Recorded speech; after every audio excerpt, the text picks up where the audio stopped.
сонцгоно Камжа ТV байна. 2021 оны 2 сарын 28-ны бүтэн сайн өдөр Канадын нэг цас орсон хүйтэн орой 26 настай Жордан Романо амьдралынхаа хамгийн тарчлам 1 минутыг өнгөрүүлж байсан. Энэ эмэгтэй машин дотроо байхдаа цээжиндээ буудуулаад сүйт залуу нь машиныхаа гадаа мөн адил буудуулсан. Эмэгтэй өвдөлтөө арай хин твчиж машиныг жолоод нь зүгтах гэж оролцсон ч хол явж чадалгүй үйлдвэрийн хан мөргөө зогссон маа. Дотроо дөнгөж сая болоод өнгөрсөн зүйл юу байсныг ч ойлгохгүй ухаан нь балартаж машины хаалгыг онгойлгоод буусан ч цээжнээсээ хит их цус алдснаасаа болоод тэрөө хоёр хөлөө мэдрэхгүй зогсож чадахгүй байсан болохоор тэр зүгээр л харсан зүрүүгээ мүлхэж эхэлсэн. Гадаа тэсгэм хөтөн байсан ч Романо би амьд үлдэх ёстой гэж шүд зун өөртөө амлаж байсан шалтгаан нь гэвэл би давхар 13-7 хоногтой жирэмсэн байсан. За өнөөдрийн ярих хэрэг бол Канадын Хэмилтон хотод болсон хэрэг байгаа. Торонтоос машинаар явхад 45 минутын зайд байдаг маш том нуурын дэрэгдэх үйлдвэрийн бүс нутаг гэдгээрээ алдартай хот. Романо бүсгийн цээжиндээ буудуулаад машинаасаа мүлхэж гарч байсан тэр газар бол Arvin Avenue гэх яг үйлдвэр ихээр байдаг үйлдвэрлэлийн дүрэг. Тэм болохоор энэ газар өдөр нь үйлдвэрийн ажилчид гээд хүний хөдөлгөөн их байдаг ч гэсэн шөнө нь бараг хэн ч явдаггүй ил хөл болчтой газар байгаа. Романо орой 7 цагийн үед зогсоол дээр байсан машинаасаа бууж мүлхэж явсаар төв замд хурч тасралтгүй гараараа даллаж байсан. Маш их цус алдаж ядарч даарсан болохоор зүгээр л замын хажууд ухаан нь балартжаах яг тэр үед нэг машин өөрлөө нэрж явахыг хардаг.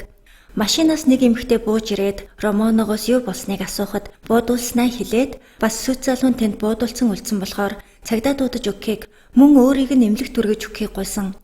Удалгүй цагдаа нар хэрэг болсон газар явж очиход үйлдвэрийн зогсоолын хашааг түгцэн гинжийг хэн нэгэн албаар тасалсан. Зогсоолоос Романогийн нэг өрөөсөн өсгөтэй гутал бас 6 удаа будуулж нас орсон сүйт залуугийнхан цогцос олддог.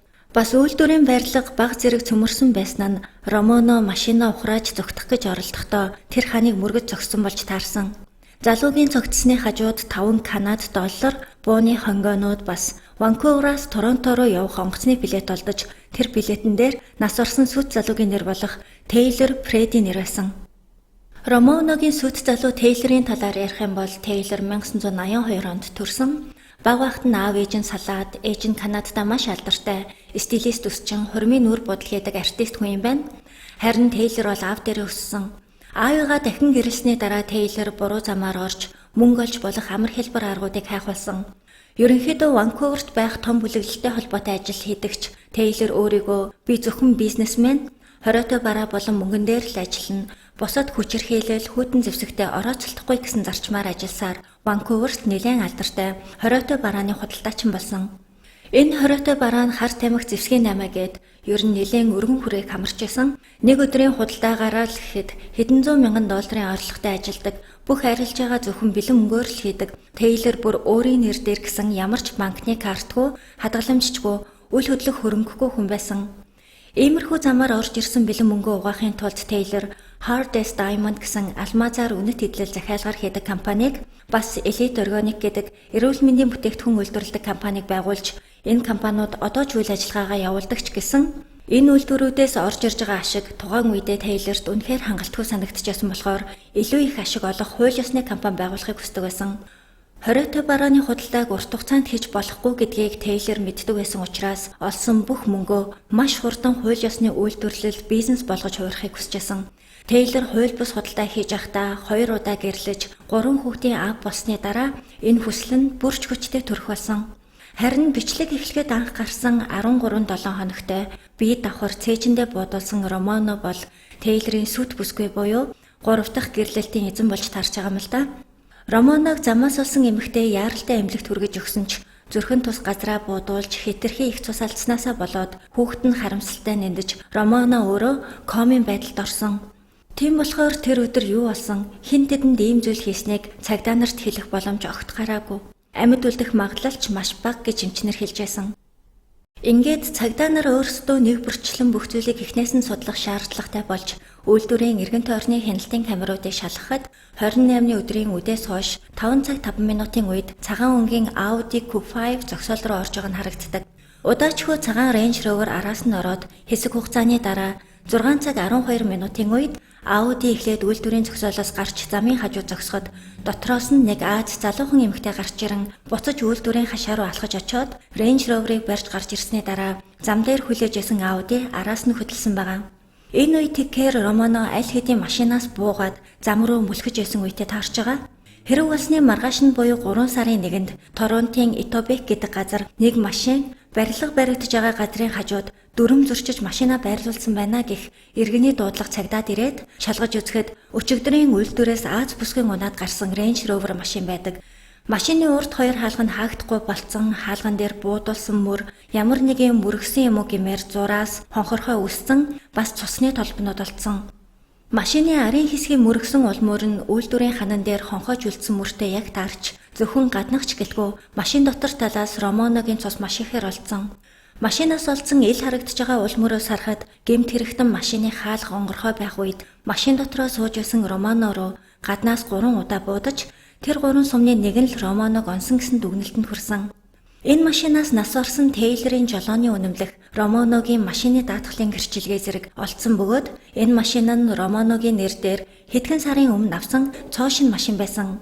Range Rover олдсон 3 сарын 1-ний яг тэр өдөр камерын бичлэг дээр гарсан бас өөр нэгэн машин болох Audi хэрэг болсон үйлдвэрийн хашаанаас холгүй хаягдсан байдалтай машины номер байхгүй төлхөөр нь дугуйных нь хажууд газраас олдсон. Мөрдлөгийн явцад энэ машин Irish Lotus гэдэг эмэгтэй нэр дээрх машин болгон тогтоогддог. Цагдаа нар эмэгтэй дээр очиод шалгаад үзэхэд өөрийнх нь машин мөнч гэсэн заяхан хүүгийнх нь найз худалдаж авсан болохоор ганц 2 бичиг баримтан дээр гарын үсгэл зурж өгсөн. Хүлээлгэж өгөхдөө манай нөхөр номерыг авчихсан юм а гэж хариулдаг. Энэ Audi Q5 гэдэг машиныг худалдаж авсан хүүгийнх нь найз бол багада гэр бүлээрээ Канада руу цагаатчилж ирсэн Оливер Карапа гэх Орос гаралтай 28 настай залуу байгаа. Насанд хүрснийхээ дараа тодорхой хийдэг ажилгүй бусдын машиныг хулгайлж хар зах дээр худалдаалах эсвэл хулгайлсан машинаа будаж янзалж хувиргаад зарах байдлаар мөнгө олдог хүн байсан. Цагдаа нар энэ Audi Q5 машиныг найзаасаа худалдаж авсан гэх Оливер гэдэг залууг маш сайн таних байсан. Яагаад гэвэл 2012 онд тухайн үед 19 настай байсан Оливер согтуугаар машин жолоодож хуульд заасан хэмжээнээс 2 дахин илүү хурдтай явснаас болоод осол гарч хажууд нь сууж явсан 24 настай Дэвид Чейн гэдэг хятад найз нь нас ороод энэ мэдээ нэг хэсэг Канадын бүх сүгүүдээр цацагдчихсэн юм байна. Оливер 5 жилийн хорих ял авч 15 жил автомашин жолоодох эрхээ хасуулсан ч бодит байдал дээрээ 3 жил чорн суугаал гарч ирсэн. Суллагдаж гарч ирснийхээ дараа кофе шопт ажилд орж цагийн ажилтнаас менежер болтлоо дэвшээд хинч харсан сайн хүний дүр эсгэж байсан ч уг хүнийхэн зам бол байсаар л байсан гэдгийг бид нар явандаа энэ хэрэгээс харж байна. За цагдаа нар Тейлор нас орж бие давхар Романо бодулсан энэ хэргийн сэжигтэн бол гарцаагүй Оливер юм байна гэж үтсэн. Хэргийн газраас гарч явсан Audi машиныг Оливер хэрэг гардаг яг тэр өдрийн 2 цагт аллах болохын өмнөх нь 10,000 Канад доллар өгч нөгөө найзаасаа худалдаж аваад тэр худалдаж авсан машиндаа номерч авахгүй хэргийн газар очиж аллахаа үйлснийхээ дараа машинаа төлхөөртөө хаяаж авсан болж таарч байгаа. Тикер анхнаасаа Тейлорыг хөнөөхийн тулд машин худалдаж авсан гэж цагдаа нар бодсон. Ингээд Оливерыг хайж байх энэ үеэр имлгээс баяртай мэдээд уулзсан нь 3 хоногийн турш ухаангүй байсан Романо сэрж хэдий сүт залууга бас гидсэндэх хүүхдээ алдсан ч гэсэн сэтгэлээ барьж цагдаа нарт гэмт хэрэгтний нэрийг зааж өгөхөд тэр хүн нь яг цагдаа нарын таамаглаж байсанчлан Оливер бас нэмэлтээр тэрний найз охин 25 настай маш алдартай Чинэлэг айлын охин Люси Ли байсныг хэлдэг. Аудигаас буугаад буцаж үйлдвэрийн зогсоол руу очиж Range Rover-ыг унаж гарч ирсэн нөгөө Аз эмэгтэй тэгэхээр Люси болж тарж байгаа. За одоо энэ Оливерийн найз охин ер нь эхнэр нь гэж хэлэхэд болно. Энэ эмэгтэйн талаар ярих юм бол Люси Ли хятадд төрсэн 5 хүүхэдтэй айлын хамгийн том нь бас 3 ихэр охтуудын нэг. Энэ 3 ихэр гуруулаа маш алдартай сургуулиудыг төгсөж бүгд өөрийн гэсэн компанийг байгуулсан амжилттай явж ясан залуу охтууд байгаа. Энэ хятад гаралтай Канад 3 ихрийг танихгүй хүн гэж байдаггүй. Тэрний гол шалтгаан нь тэд нэр 2020 онд Канадын гоо сайхны тэмцээнд оролцож ихрүүдийн хамгийн бага нь 3 дугаар байранд орж исэн байна.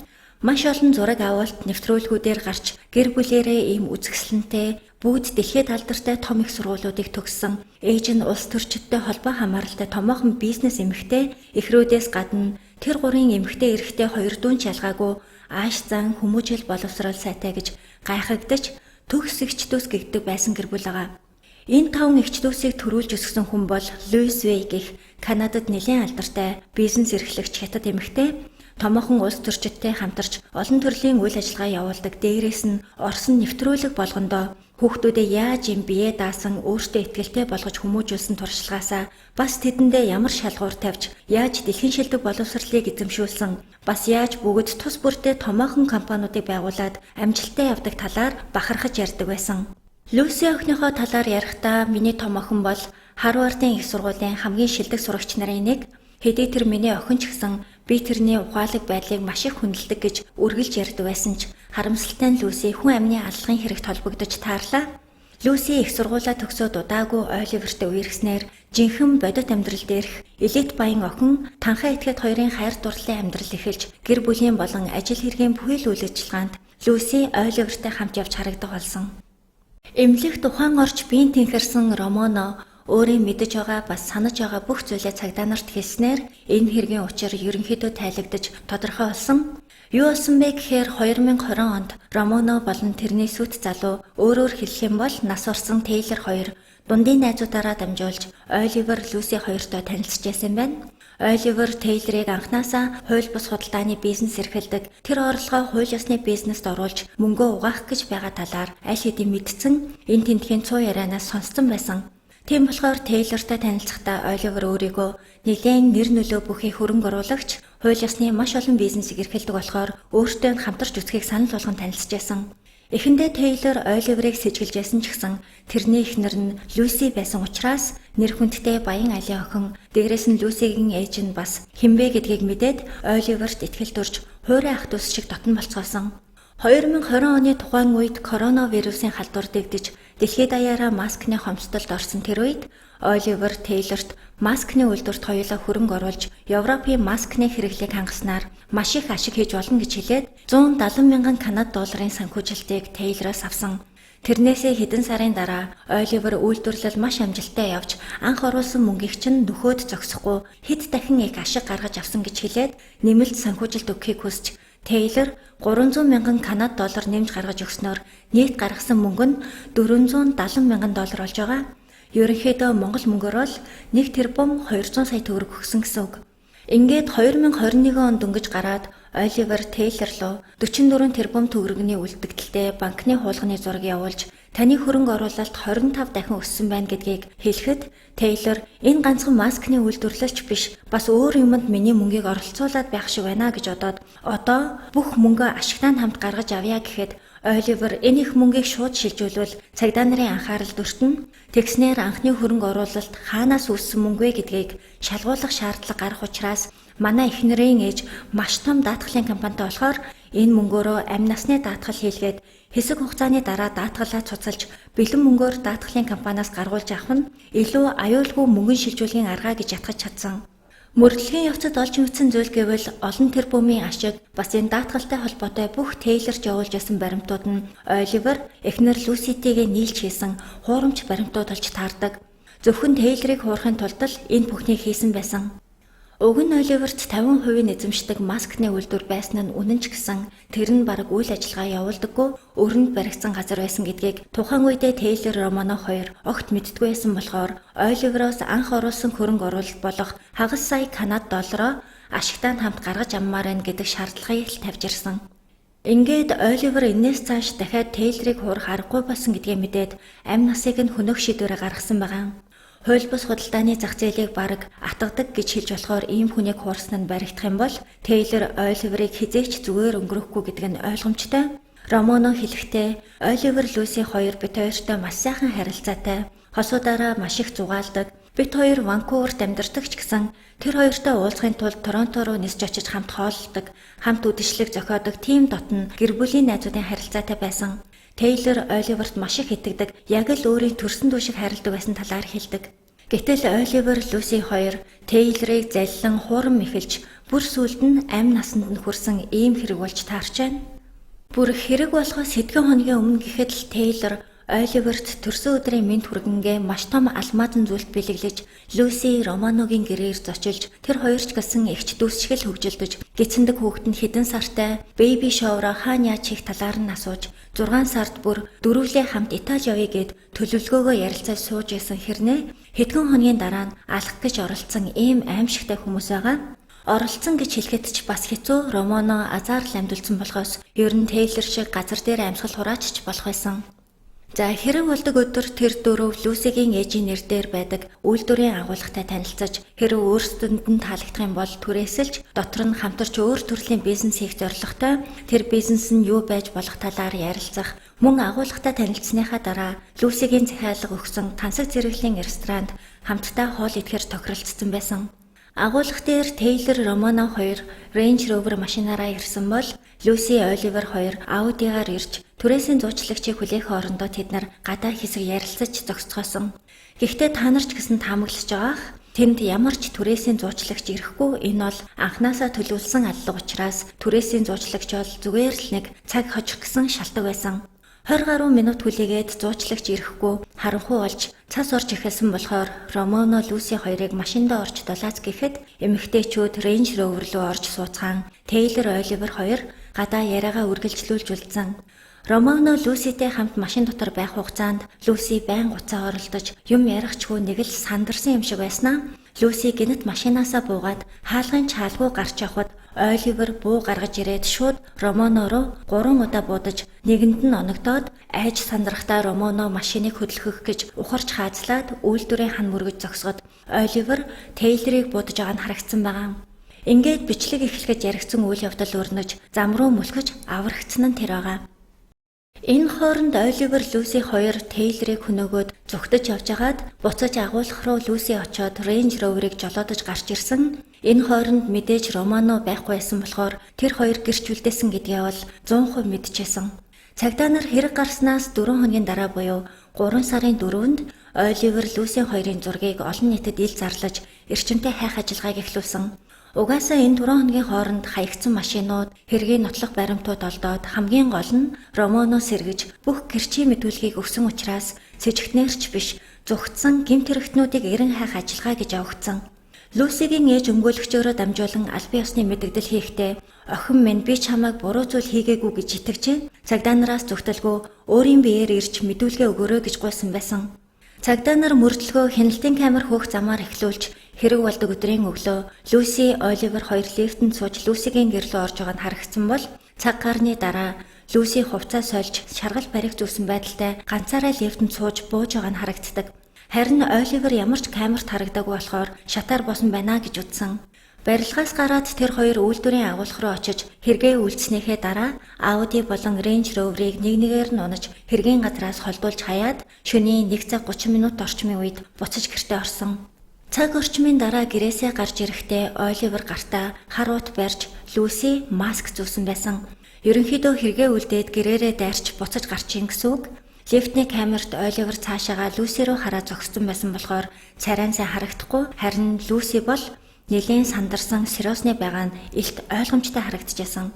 Эхний ээлжинд энэ хоёр машинаараа хойд зүг рүү нэлээд хэдэн цаг явж Glen Orchard гэдэг хоолны газар, буудал, бензин колонк бас дэлгүүр байдаг нуурын ирэг дээрх түр амрах газар явж атсан. Тэр газрын менежер өглөө эрт 7 цагийн үед саарал SUV зогсоол дээр байхаар нь хартал машинаас залуу хосууд бууж ирээд дэлгүүрээс ойр зургийн эдхэм авч бас ариун цэврийн өрөөг нь хэрэглэж авсан бөгөөд үдээс хойш тентхийн нэг ажилтны охин дэлгүүрийн ард байх хогийн савнаас хар ууттай юм олоод нээгээд үзтэл дотроос нь сэжигтэй зүйлс гарч ирсэн. Ингээд тэр түр амрах газрын ажилчид цагдаад дуудлага өгч цагдаа нар ирээд нарийн шалгахад уутнаас цустай өмд, малгай, шар парик, 4 ширхэг бууны сум олцсон. Тэр сумнууд хэргийн газраас олдсон сумны хонгойтой яг таарсан ч цагдаа нарыг очиход Люси Оливер хоёр машинаа орхиод аль хэдийн зүгтаацсан байсан.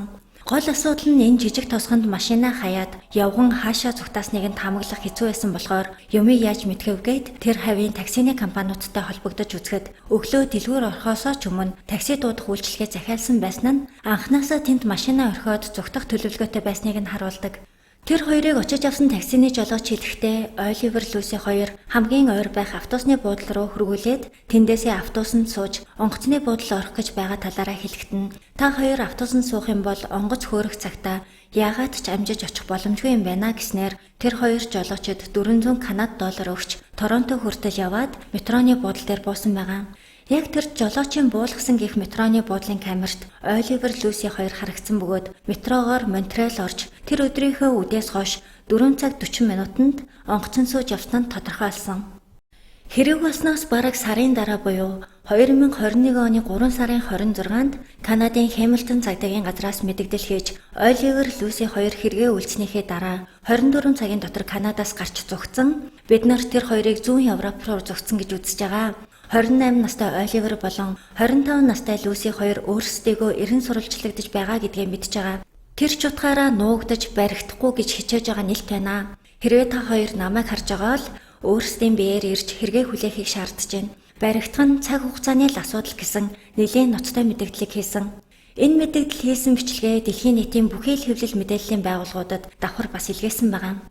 Ингээд хэрэг болсноос бүхэл бүтэн 3 сарын дараа буюу 6 сарын 12-ны бям гарагт Унгар улсын нийслэл Будапешт хотоос эрен сурвалжлагдаж байгаа 2 гэмт хэрэгтнийг амжилттай баривчлаа гэсэн мэдээ Канадад ирж Канадын цагдаа нар ч гэсэн талархснаа илэрхийлж байсан. Унгар улс энэ хэрэг дээр онцгой ач холбогдол өгөн хамгийн шилдэг эрен сурвалжлах багаа томилж багийнхан гэмт хэрэгтнүүд Унгар улсад орж ирээд 2-7 хоног болж байгааг мэдсэн. Тэр хоёр Канадаас гараал хуурамч бичиг баримт ашиглан нэлээд хэдэн орноор дамжин зүгтааж агаад сүүлд Оливерийн төрсөн нутаг болох Словакиад нэг хамаатнууд нь нуугдж агаад тэндээсээ Унгарт очсон байсан. Анх баригдахдаа Оливер эсэргүүцсэн хэрэгээ үгүйсгэсэн байдалтай байсан бол Люси энд тэнд нуугдаж зүгтаж авахаасаа залхсан уу цагдаа нарын шаардлагыг дуулууртай хүлээж авч байгаа хандлагатай байсан. Унграас Канад руу хэрэгцэн шилжүүлэх үед Люси цагдаа нарт энэ хүртэл ирэх гэж хэд нислэг дамжаад нэлийн хэцүү байсан байхаа. Цагдаагийн газраас онгоцны билетний зардал гаргах шаардлагагүй гарсан бүх зардлыг би төлж олно. Манай ээж миний төлөө бүх хөрөнгөөрөө дэнчин тавихад ч бэлэн гэж өнгөрсөн. Мэдээж энэ үгэнд нь цагдаа нар бид ажиллах ёстой зарчмынхаа дагуу улсаас гаргадаг зардлуудаа гаргаад ажиллана гэд ямар ч хариу үйлдэл үзүүлээгүй. Ер нь бол Люсигийн энэ яриа цагдаа нарт авилгал санал болгож байгаа үйлдэл гэж харагдсан. Канадад ирээд байцаалт өгч байхдаа Люси маш өөртөө итгэлтэй. Байн инээгээл өөрийнх нь хийсэн үйлдэл ямар ноцтой зүйл болохыг ухамсарлахгүй, ямар ч айж имээсэн шинж байгаагүй. Мэдүүлэг өгөхдөө би тэр үед зогсоолын өөр хэсэгт байсан болохоор Оливер юу хийснийг хараагүй, харин буундуу сонсогдоод удаагүй Оливер над дээр гүйж ирээд Тейлор өөрийг нь алах гэж оролцсон. Би алаагүй бол өөрөө алуулахаар нөхцөл байдал байсан гэж надад хэлсэн. Оливер Тейлорыг буудсан нь аргагүй хамгаалалт байсан гэсэн мэдүүлгийг өгдөг. Тейлор хууль бус 8-ны бүлэгтэй холбоотой хүн болохоор тэрний дор ажилладаг хүмүүс Оливерыг бас би Оливерийн эхнэр учраас бид хоёрыг хоёуланг маань алах гэж ирнэ гэж одоод айсандаа битээр зүгтэж байсан юм а гэсэн мэдүүлгийг өгдөг. Оливерийн давч заалдах хүсэлд татгалзан хариу авсан бол Люсигийн хувьд батлан даалтын бараг 3 сая Канад доллар буюу Монгол мөнгөөр 6.5 тэрбум төгрөгийг барьцаалж аж хориглохгүй гадуур байцаалтанд байхаар болсон. Энэ мөнгөний 90%-ийг Люсигийн ээж гаргаж, үлдсэн барьцааны мөнгийг Люсигийн 2 найз нийлж гаргаж өгсөн. Гэхдээ Люсигийн батлан даалтаар гадуур байцаагдах хугацаа тийм ч удаан үргэлжлээгүй 4 сарын дараа 2022 оны 5 сарын 20-нд дахин баривчлагдаж шоронд орсон. Тэр шалтгаан нь гэх юм бол батлан даалтаар гарах нөхцөлийн журмаа зөрчиж, гадуур гэрээсээ гарч, найз нөхөдтэйгөө үдшилтэд оролцсон согтууруулгундаа хэрэгэлсэн, бас холбоо барьж болохгүй гэсэн заалттай хүмүүстэй холбогдсон гэж үзээд Люсиг шоронд хийж, барьцааны 3 сая Канад долларыг улсын орлого болгосон. Анх хэрэг гарснаас 3 жилийн дараа буюу 2024 оны 4 сард эцсийн шатны шүүхэрл явагдаж Люси Оливер хоёрт тус бүрт нь хугацаанаас өмнө суллагдах эрхгүйгээр 25 жилийн хорхиал оноосон. Энэ олон жил үргэлжилсэн шүүхэрлийн явцад Люси бүх зүйлээс мултарч гарах гэж юу ч мэдээгүй мэтгэрж жүжиглэж олон ч удаа мэдүүлгээ өөрчилжсэн. Уг нь Оливер Люси хоёр анх ахлах сургуульд нэг анги байхдаа хэсэг үерхэж байгаа салсан байлээ. Тэр үед Оливер Оросоос цагаачилж ирээд удаагүй хин нь хүүхдүүд байцгаасан. Харин нас биед хүрснийхээ дараа дахин уулзаж үерхэж эхлээд удаачгүй нийлж хүн амны хэрэг үйлцэн ийм хэрэг байна. За өнөөдрийн дугаар маань энд хүрээд өндөрлөж байна. Хэрэгтэй холбоотой сэтгэгдлээ доор комент хэсэгт бичиж үлдээгээрэй. Өшөө олон болсон бодит мөн учир битүүлэх хэрэгүүдийн талаар сонсохыг хүсвэл цөөхтөө subscribe болон хонх лайка дарахаа битгий мартаарай. Тун удахгүй дараагийн бичлэгээрээ иргэн уулзтлаа. Түр баяртай.